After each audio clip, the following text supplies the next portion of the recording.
What's up, nerds? It's time for another book review from my summer reading list.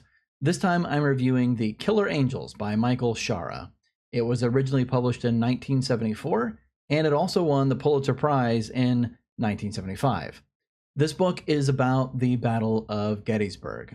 Now, when I say it's about the Battle of Gettysburg, I don't mean it's just a recount of the factual information that happened. This book uses letters, firsthand accounts, historical fact, of course, to tell the story of the men on the ground leading up to the battle and during the battle itself. Look, I know I said it won the Pulitzer Prize, so that might give a leeway into what kind of rating this book might get, but look, I love this book. It was absolutely phenomenal. And I'll admit, I am a sucker for history, and especially for American history. And I mean, let's face it, does any other history really matter besides American history? I'm kidding. However, I do think most Americans have a really deep fascination with the American Civil War. You know, we were taught this in school, that it was the war that pitted brother against brother.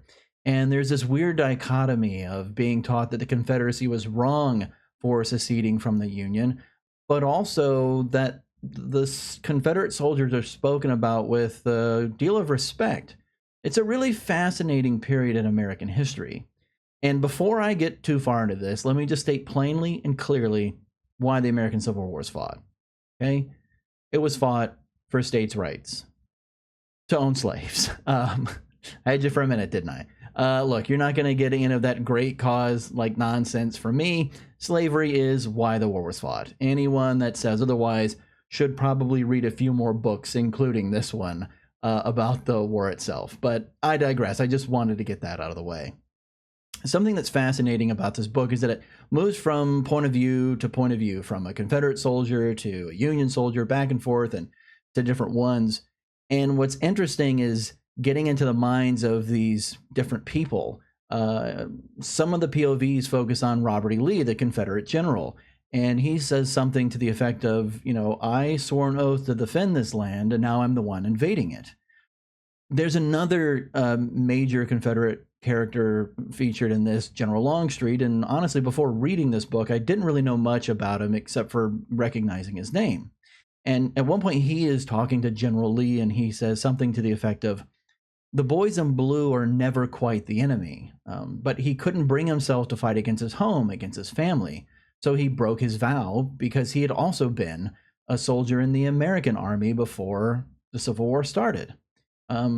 He struggles with orders he's given by Lee, but he has such a deep respect for the man that he can't bring himself to disobey or even to walk away and quit, even when he knows that those orders will lead to certain defeat. There's also these passages that are woven through it of another soldier that at one point on the eve before one of the days of battle, he asks his commander if he can have some time of leave that evening to go across the enemy line and see a friend of his who's fighting for the other side, because he knows there's a chance that neither of them will make it through the next day. There's also the story of Joshua Chamberlain, who's a Union colonel, and he would actually go on to become a brigadier general.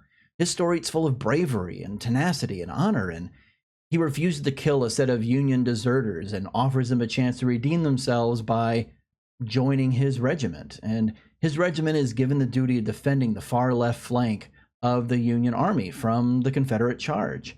At one point, they run out of ammunition, and he calls for his men to perform a bayonet charge, and he orders his own brother to plug a hole in the line because his 20th Maine is the only thing that stands in the way of the Confederate army from being able to outflank the Union. It's this way of showing of what was happening and what these men were thinking that adds a great weight and a seriousness that just pure facts can't accomplish. It really highlights the insanity of the war itself.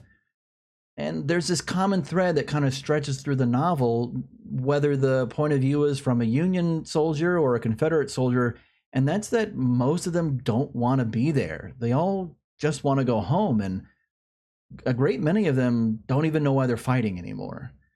Look, I think you know where I'm going with this. This was an amazing book. It's one that if you have any interest in the American Civil War or just in a great story, you should read this book too. Your friends should read this book. Everyone should read this book. In short, I rate this book 5 bookworms out of 5.